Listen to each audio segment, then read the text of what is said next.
Bismillahirrahmanirrahim. Assalamualaikum warahmatullahi wabarakatuh. Selamat siang adik-adik. Semoga hari ini adik-adik senantiasa diberi keberkahan oleh Allah Subhanahu wa taala dan mudah-mudahan hari ini adik-adik senantiasa dalam keadaan sehat walafiat. Perkenalkan Kakak Ahmad Sofyan, pengajar IPS dari Nurul Fikri Bekasi ya. Di mana hari ini Kakak akan menjelaskan mengenai pergerakan nasional. Nah, adik-adik tentu tahu ya bahwa yang namanya pergerakan nasional itu adalah salah satu fase dalam sejarah Indonesia. Mungkin adik-adik juga pernah mendengar bahwa pergerakan nasional Indonesia itu identik dengan Budi Utomo. Nah, baik, untuk lebih jelasnya kita lihat slide yang pertama ya. Nah, adik-adik, pergerakan nasional itu diawali dengan adanya politik etis. Politik etis nama lainnya adalah politik balas budi, di mana dikemukakan oleh seorang tokoh bernama Van Deventer. Nah, Van Deventer mengusulkan kepada pemerintah kolonial Belanda ada 3 hal. Yang pertama edukasi, yang kedua irigasi, yang ketiga emigrasi. Edukasi apa artinya? Edukasi artinya pendidikan. Irigasi adalah pengairan. Kemudian emigrasi itu adalah perpindahan penduduk. Memindahkan penduduk dari daerah yang padat ke daerah yang jarang penduduknya. Nah, politik etis sendiri diberlakukan karena pada waktu itu Belanda merasa berhutang jasa kepada Indonesia. Karena dengan dampak sistem tanam paksa, Belanda yang semula negara yang dikatakan bangkrut menjadi makmur. Yang semula tidak membangun fasilitas infrastruktur menjadi membangun fasilitas infrastruktur. Nah, jadi politik etis itu ada 3. Edukasi artinya pendidikan, irigasi artinya pengairan, emigrasi artinya perpindahan. Nah, Kak, menurut Kakak politik etis ini ada dampaknya enggak? Ada. Politik etis itu ada dampaknya, ada dampak positif dan ada dampak negatif. Nah, dampak positifnya yang pertama adalah ada munculnya golongan terpelajar. Nah, kenapa munculnya golongan terpelajar? Karena golongan terpelajar ini dalam perjuangan bangsa Indonesia merupakan motor dari pergerakan nasional. Di mana dalam masa kolonial pendidikan tidak merata. Hanya golongan tertentu saja yang mengenyam pendidikan. Untuk golongan rakyat biasa, pendidikan itu hanya sebatas membaca, menulis, menghitung. Selebihnya untuk jenjang SD, SMP, sampai SMA, bahkan universitas itu khusus untuk kalangan yang bangsawan, kemudian yang memiliki koneksi dengan pemerintah kolonial dan sebagainya. Nah, kemudian yang kedua, munculnya politik etis, nanti ada yang namanya pemanfaatan lahan. Di mana dengan adanya politik etis ini, lahan dimanfaatkan yang semula lahan tidak produktif menjadi lahan produktif. Kemudian nanti ada irigasi juga, teman-teman ya. Nah, setelah itu, dampak politik etis tidak hanya berdampak positif juga, ada dampak negatif. Nah, dampak negatifnya dengan adanya edukasi, dengan adanya transmigrasi atau emigrasi dan irigasi, pemerintah kolonial memiliki beberapa manfaat. Yang pertama, manfaat yang didapat adalah satu, adanya tenaga terdidik yang berani diupah murah. Di mana pada waktu itu tenaga dididik meskipun dia upahnya murah tapi prestisnya tinggi. Meski dia jabatan strukturnya paling rendah. Nah, meski paling rendah tapi prestis di masyarakatnya juga tinggi. Itu yang pertama. Yang kedua, adanya irigasi. Nah, irigasi memang artinya pengairan, tapi irigasi yang dimaksud mengairi bukan untuk lahan milik pribumi, tapi milik swasta asing. Nah, kemudian politik etis sendiri, adik-adik ya, memiliki negatif juga, yaitu memindahkan dari penduduk Pulau Jawa ke Pulau Sumatera. Mereka di sana tidak dijadikan penduduk, tapi dijadikan kuli perkebunan. Oke, baik adik-adik, sampai di sini dulu ya untuk yang namanya politik etis dan dampak dari politika itu sendiri, baik positif maupun negatif. Nah, adik-adik, setelah itu kakak akan jelaskan mengenai faktor munculnya pergerakan nasional dan faktor pergerakan nasional baik internal maupun eksternal. Nah, tapi sebelum itu, adik-adik, sebelum masuk ke materi, alangkah baiknya kita iklan terlebih dahulu ya, biar lebih fresh dulu. Nah, baik, kita iklan dulu sebentar. Fikri, yang kamu lakukan ke saya itu jahat. Nilai rapor saya jelek, gara-gara kamu. Sebagai teman, mestinya kamu bantuin saya. Saya kan sudah pernah bilang sama kamu mesti rajin lagi belajarnya. Iya, saya tahu. Tapi belajar sendiri itu susah banget, Fikri. Lebay banget sih. Kan ada bimbel Nurul Fikri. Segera daftar ke Nurul Fikri, ada diskon 30% untuk kamu.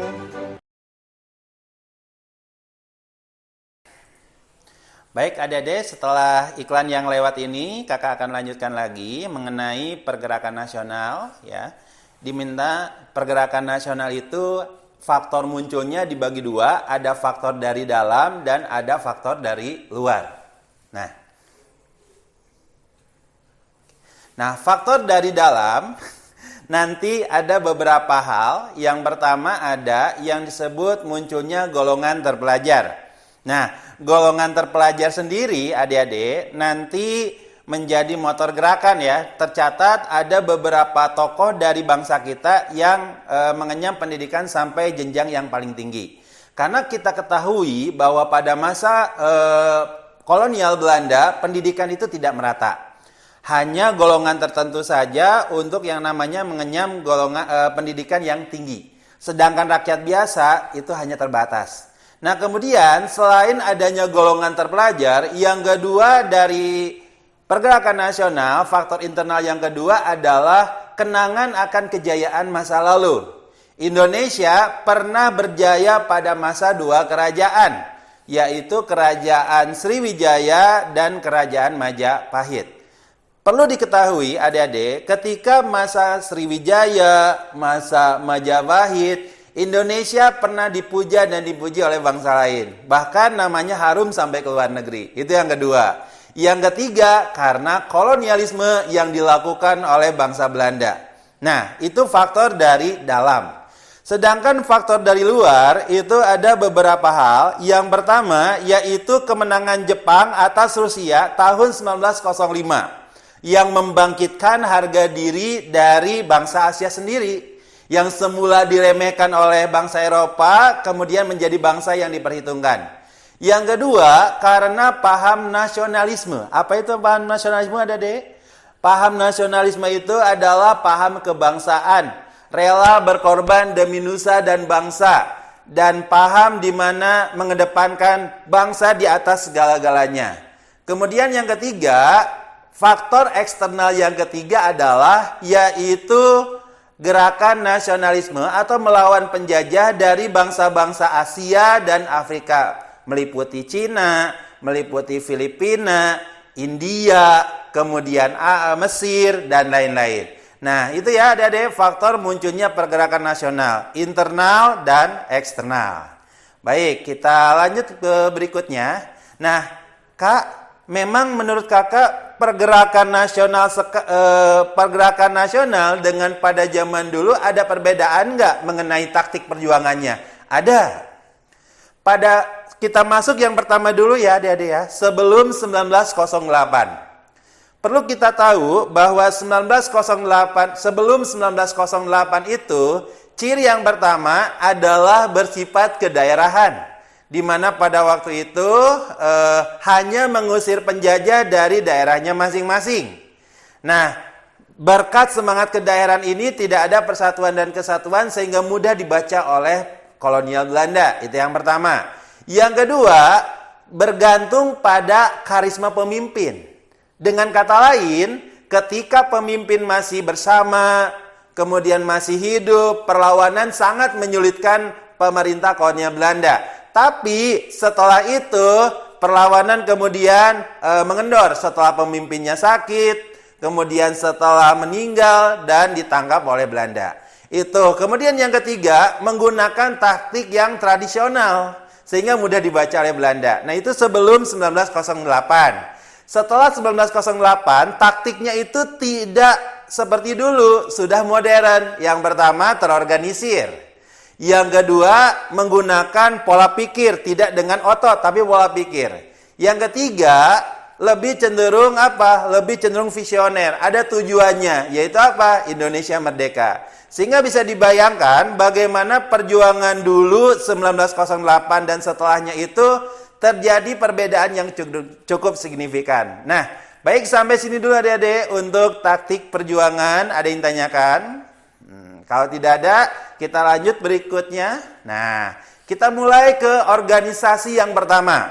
Organisasi yang pertama yaitu Budi Utomo. Budi Utomo didirikan pada tanggal 20 Mei 1908 adik-adik.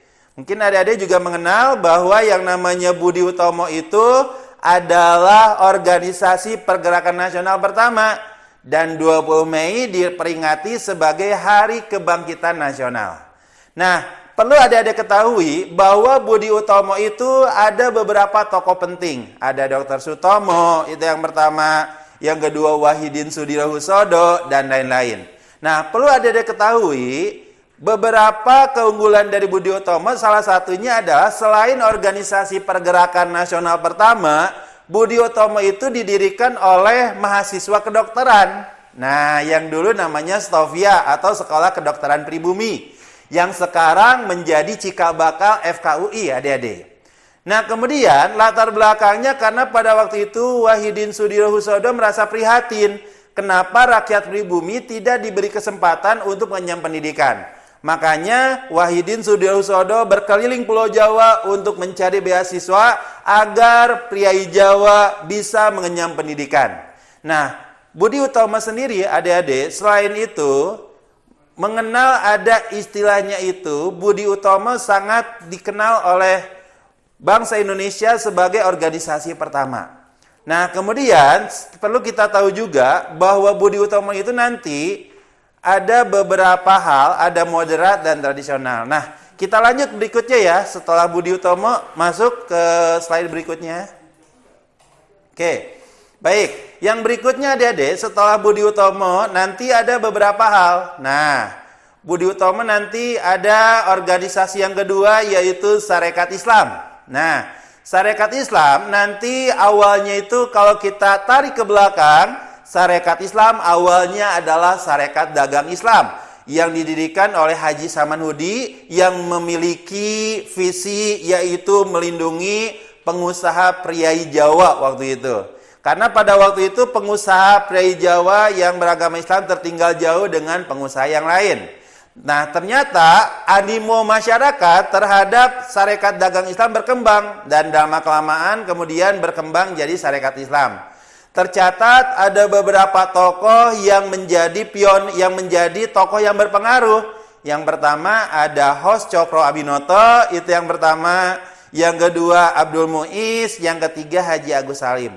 Kak, Hos Cokro Abinoto itu apa? Hos Cokro Abinoto, hosnya itu kepanjangan dari Haji Umar Said Cokro Aminoto.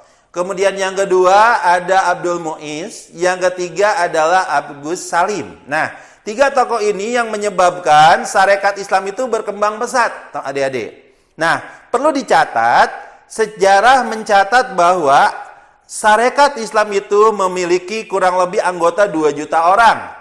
Pada waktu itu kemudian pemerintah kolonial Belanda merasa panik akan perkembangan Sarekat Islam sehingga dikeluarkanlah yang disebut dengan politik kanalisasi, di mana Sarekat Islam tidak diperkenankan mendirikan cabang di tempat lain. Nah, karena itulah kemudian nantinya Sarekat Islam terpecah dua, ada Sarekat Islam Putih dan Sarekat Islam Merah. Nah, perlu diketahui juga alasan kenapa Sarekat Islam itu banyak, karena pada waktu itu Sarekat Islam, perlu adik-adik ketahui bahwa Sarekat Islam itu memiliki asas terbuka, siapapun itu boleh masuk, sehingga dari kalangan bangsa manapun juga itu boleh masuk. Tidak hanya itu pula, beragama Islam juga boleh. Nah, lama-kelamaan syarikat Islam terpecah dua, ada syarikat Islam putih dan syarikat Islam merah. Kalau Islam putih nantinya dia agama Islam, kalau merah dia alirannya bercampur dengan komunis. Nah, itu adik-adik ya, sekelumit tentang syarikat Islam. Kita lanjut berikutnya. Nah, yang berikutnya ada yang dinamakan Indes Partes, adik-adik. Nah, apakah Indes Partes? Indes Partes itu adalah organisasi yang didirikan oleh 3 tokoh yang dikenal dengan 3 serangkai. Di mana Indes Partes ini adalah organisasi yang benar-benar terang-terangan mengkritik kebijakan yang dianggap tidak berpihak kepada Belanda. Terhadap rakyat Indonesia ya, adik-adik ya. Nah, kemudian Indes Partes ini didirikan oleh 3 tokoh. Yang pertama ada E.F.E. Douwes Dekker. Nah, E.F.E. Douwes Dekker itu kepanjangan dari Eugene Francois Edward Douwes Dekker. Itu yang pertama. Yang kedua itu Cipto Mangunkusumo. Yang kedua. Yang ketiga, Suwardi Suryaningrat alias Ki Hajar Dewantara. Nah, adik-adik, perkembangan berikutnya syarikat Islam memiliki sebuah corong atau media untuk melakukan perjuangannya, yaitu surat kabar bernama The Express, adik-adik, di mana mengkritik tajam setiap kebijakan yang tidak pro rakyat. Nah, karena pengkritik inilah kemudian Indes Partes dari secara tokoh kemudian ditangkap, lalu diasingkan dan dibubarkan. Baik, itu adik-adik ya, sekelumit mengenai Indes Partes. Kita lanjut ke slide berikutnya ya. Nah, slide berikutnya itu ya. Oke, nah itu ya adik-adik ya, sampai Indes Partes dulu nih. Oke, sebelum itu ada sedikit pertanyaan, tapi kalian jawab dulu, nanti kita bahas bareng-bareng. Baik, kita iklan dulu sebentar ya adik-adik ya. Kita rehat sejenak sebelum pembahasan ke soal yang akan kakak bahas. Yuk, mari. Hei, Minggir dong. oke, gue minggir setelah gue jelasin dulu. Gue bukannya gak suka lo daftar di bimbel sebelah, tapi Karena supaya gue sama lu satu bimbel lagi kan, biar lu bisa jailin gue terus.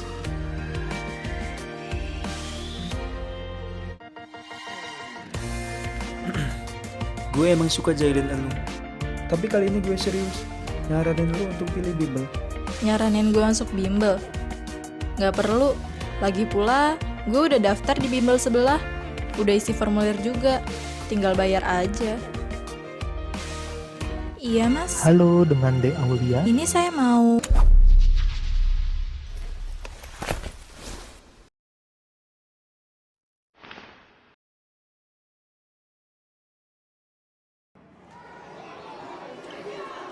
Lo ngapain sih? Gue udah ngomong yang sebenarnya. Ada bimbel yang lebih berkualitas. Oh ya? Balikin HP gue. Nurul Fikri itu bimbel yang berkualitas. Pembelajarannya dengan 2 cara. Ada offline dan juga online.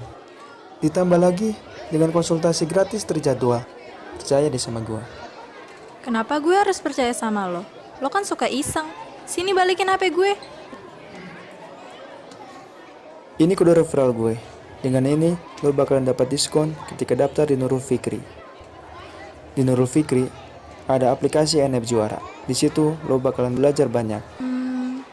Apa ada penjurusan PTN juga?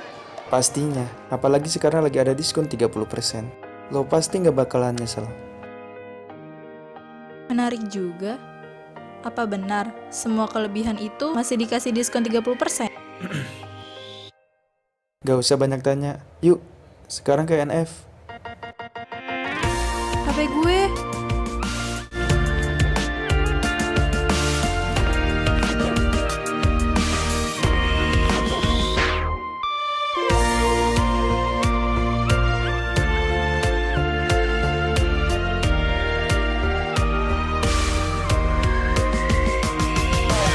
Hai, saya Aulia, saya siswa Nurul Fikri. Ayo bergabung ke Nurul Fikri sekarang mencegah dan dapatkan diskon 30%-nya sampai 15 April. Saya tunggu ya. Baik, adik-adik ya, setelah iklan tadi, adik-adik sudah mengerjakan kan TF-nya ya? Oke, baik, kita langsung aja untuk pembahasan tes formatifnya. Yuk, kita lihat dari nomor 1. Kebijakan Belanda mengenai politik etis. Oke, baik, kakak jelaskan dulu ya, adik-adik ya.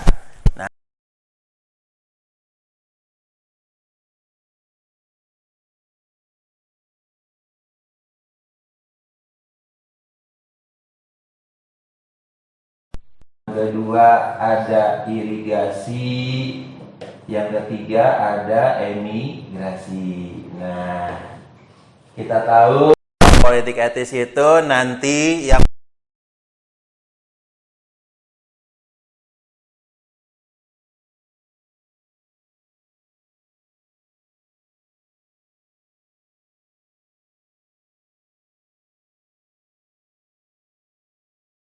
sebenarnya untuk kepentingan Belanda. Nah, kita lihat di soal, adik-adik ya, di soal lihat. Di soal kita lihat kebijakan Belanda terkait politik etis yang berdampak dengan kesadaran. Oh, kalau kesadaran nanti ada edukasi. Edukasi artinya pendidikan. Kemudian irigasi adalah pengairan. Kemudian emigrasi itu apa? Yaitu perpindahan. Nah, untuk yang nomor 1 apa jawabannya Kak? Nomor 1 jawabannya adalah D, yaitu edukasi. Oke, sampai sini dulu. Adik gimana jawabannya? Ada yang benar Kak? Nah, kalau benar ya alhamdulillah ya. Oke, baik, kita lanjut yang nomor berikutnya, adik-adik ya. Oke. Nah, kalau kita lihat adik-adik, untuk yang nomor 2 di sini, nah, lihat ya. Untuk yang nomor di sini adalah setelah 1908. Yuk, kita jabarkan dulu ya. Nah, akan jabarkan dulu untuk perjuangan sebelum 1908. Nah, taktik perjuangan pra 1908, pra itu artinya sebelum. Kemudian pasca artinya sesudah. Oke, yang sebelum 1 bersifat lebih cenderung pada pemimpin. Dengan kasarnya, ketika pemimpin masih hidup, ketika pemimpin masih segar bugar, itu kemudian mereka bisa merepotkan pemerintah kolonial dalam segi perlawanan. Yang kedua, bersifat kedaerahan. Nah, bersifat kedaerahan, itu yang kedua. Kemudian yang ketiga, masih tradisional ya. Berarti tradisional ini maksudnya apa Kak? Yaitu senjatanya masih sederhana. Kemudian belum ada taktik perang sehingga mudah dibaca dan mudah dipatahkan oleh tentara kolonial Belanda. Berkat pemimpin, kedaerahan dan tradisional. Itu untuk sebelum 1908. Kalau sesudah, 1 ciri yang pertama adalah media melalui organisasi. Kalau dulu kan medianya melalui senjata ya, melalui medan pertempuran. Kalau ini menggunakan organisasi. Kemudian yang kedua, berorientasinya adalah nasional. Artinya tidak hanya per daerah, tapi seluruh daerah bersatu untuk mengusir penjajah. Itu yang kedua. Dan yang ketiga, memiliki satu tujuan, yaitu merdeka. Nah, ini ada deh ya, taktik perjuangan bangsa Indonesia sebelum 1908 dan sesudah 1908. Baik, kita ke soal ya. Nah, berdasarkan informasi di atas, ciri perjuangan bangsa Indonesia setelah 1908. 1. Perlawanan menggunakan senjata. Itu salah adik-adik. Kenapa? Karena untuk yang nomor 1 lebih cenderung pra 1908. Kemudian yang kedua, berorientasi nasional. Nah, ini benar nih, nomor 2 benar. Kemudian yang ketiga, dipimpin oleh tokoh karismatik. Nah, kalau tokoh karismatik ini pada masa tradisional. Kemudian perjuangan melalui organisasi, betul. Kemudian tujuannya adalah Indonesia merdeka atau kemerdekaan Indonesia. Sehingga jawabannya apa? Yaitu nomor 2, nomor 4, dan nomor 5. Jadi nomor 2 apa jawabannya, Kak? Jawabannya adalah C. Oke. Baik. Nah, kita lanjut berikutnya ya. Kita lanjut berikutnya, nomor 3. Nah, ini dia nih, Budi Utomo. Nah, seperti kita tahu adik-adik bahwa yang namanya Budi Utomo itu adalah salah satu organisasi yang memiliki concern penting terhadap perkembangan PI Jawa. Tadi di awal sudah kakak jelaskan bahwa Budi Utomo itu adalah salah satu organisasi yang bertujuan memajukan PI Jawa. Nah, di sini tujuan utama organisasi Budi Utomo yang didirikan pada tahun 1908 adalah option A, memajukan pendidikan bagi rakyat Jawa. Nah, itu benar tuh ya, jawabannya A. Kak, bagaimana nomor B, C, dan D? Nah, mengembangkan semangat nasionalisme, itu tidak ada. Kemudian mewujudkan kemerdekaan. Nah, itu nanti yang mewujudkan kemerdekaan ada 2 organisasi, yaitu Perhimpunan Indonesia dan Partai Nasional Indonesia. Kemudian melindungi pedagang pribumi dari ancaman pedagang non pribumi. Nah, untuk yang nomor option D, ini adalah salah satu latar belakang berdirinya Sarekat Dagang Islam. Sehingga dapat diambil kesimpulan nomor 3 jawabannya adalah A. Nah, baik, kita lanjut berikutnya ya, adik-adik ya. Nomor 4, lanjut. Nah, kita harus ketahui juga ya untuk Sarekat Islam. Oke. Nah, kakak jelaskan dulu sedikit tentang Sarekat Islam, Dek. Kenapa? Karena kalau Sarekat Islam tidak dijelaskan secara rinci, adik-adik tidak akan paham maksud dari Sarekat Islam itu apa. Yuk, kita lihat di papan tulis. Sarekat Islam atau SI, kata kunci yang pertama adalah satu organisasi yang memiliki massa yang terbanyak. Anggotanya banyak, kurang lebih 2 juta orang. Itu yang pertama. Yang kedua, Sarekat Islam adalah organisasi yang memiliki asas Islam dan bersifat terbuka. Maksud terbuka itu apa? Terbuka itu artinya seluruh komponen boleh memasuki di Sarekat Islam. Nah, itu yang kedua. Yang ketiga, Sarekat Islam kemudian ada yang disebut politik kanalisasi. Kalau kita bilangnya bahwa yang namanya politik kanalisasi itu adalah pembatasan gerak dari perkembangan Sarekat Islam ini. Pemerintah kolonial Belanda sangat takut apabila Sarekat Islam itu berdiri dari berbagai daerah. Dikhawatirkan akan terjadi pemberontakan secara bersamaan yang menyebabkan Belanda itu terusir dari Indonesia. Itu yang ketiga. Jadi politik kanalisasi itu adalah pembatasan ruang gerak dari Sarekat Islam. Dan nantinya adik-adik, Sarekat Islam itu dibagi 2. Ada Sarekat Islam Putih dan ada Sarekat Islam Merah. Nah, nanti organisasi ini terpecah belah adik-adik karena politik kanalisasi ini, di mana putih itu Sarekat Islam yang dikatakan Islam, belum bercampur dengan ideologi lain. Itu untuk yang putih. Kalau yang merah, ini organisasi Sarekat Islam sudah bercampur dengan apa? Komunis. Nah, karena inilah nantinya Sarekat Islam itu runtuh, kemudian nanti mendirikan organisasi yaitu Partai Sarekat Islam Indonesia. Nah, ini ada deh ya penjelasan singkat mengenai Sarekat Islam. Kita ke soal. Nah, untuk yang nomor 4, faktor yang menyebabkan Sarekat Islam berkembang menjadi organisasi besar. Option A, berusaha memajukan pengusaha dan priai. Nah, kalau yang option A ini tujuan dari Sarekat Dagang Islam. Option B, bersikap non-kooperatif dengan pemerintah. Adik-adik, untuk yang option B ini adalah ciri dari Partai Nasional Indonesia, Perhimpunan Indonesia, dan Partai Komunis Indonesia. Option B.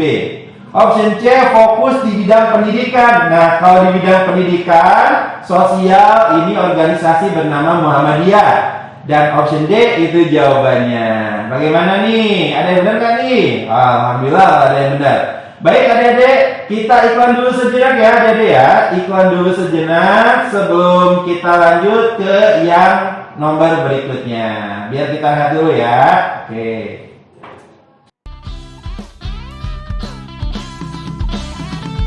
Masuk NF sebelum masuk SMP favoritmu. Masuk NF sebelum masuk SMA favoritmu. Masuk NF sebelum masuk SMP favoritmu. Masuk NF sebelum masuk SMA favoritmu. Masuk NF sebelum masuk PTN favoritmu.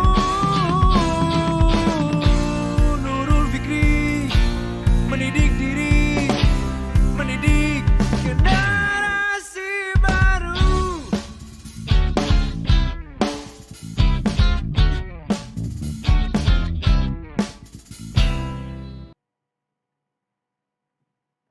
Baik adik-adik ya, setelah kita iklan tadi, nah kita bahas untuk soal berikutnya yaitu nomor 5 tentang indeks partes. Nah adik-adik, kita tahu bahwa indeks partes itu tadi sudah kakak jelaskan. Organisasi ini didirikan oleh 3 tokoh yaitu Eugene Francois Edward Dawes Dekker, Cipto Mangunkusumo, dan Suwardi Suryanindra. Organisasi ini nantinya memiliki media yaitu The Express dan di mana mengkritik kebijakan yang dilakukan oleh pemerintah kolonial Belanda. Baik, kita langsung ke soal aja. Faktor yang menyebabkan penangkapan terhadap tokoh indeks partes.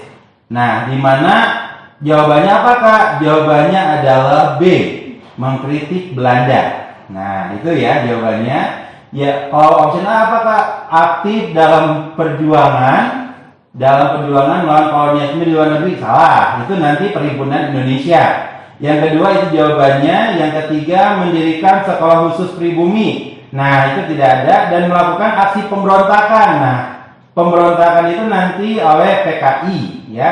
Nah, adik-adik, demikian ya soal yang bisa kakak sampaikan, materi yang kakak sampaikan hari ini. Kurang lebihnya mohon maaf nih kalau misalnya ada yang kurang. Nah, Nurul Fikri sendiri adik-adik untuk momen sekarang ada yang namanya diskon 30% dimulai dari bulan Maret, tanggal 1 Maret sampai 15 April 2020. Dimana adik-adik berminat datang di Nurul Fikri, nanti adik-adik tinggal menghubungi lokasi terdekat, tidak usah datang. Kemudian adik-adik nanti tanyakan ke kakak pengajian, ke kakak lokasi untuk informasinya. Dan jangan lupa adik-adik ya follow Instagram, Facebook, dan YouTube dari Nurul Fikri.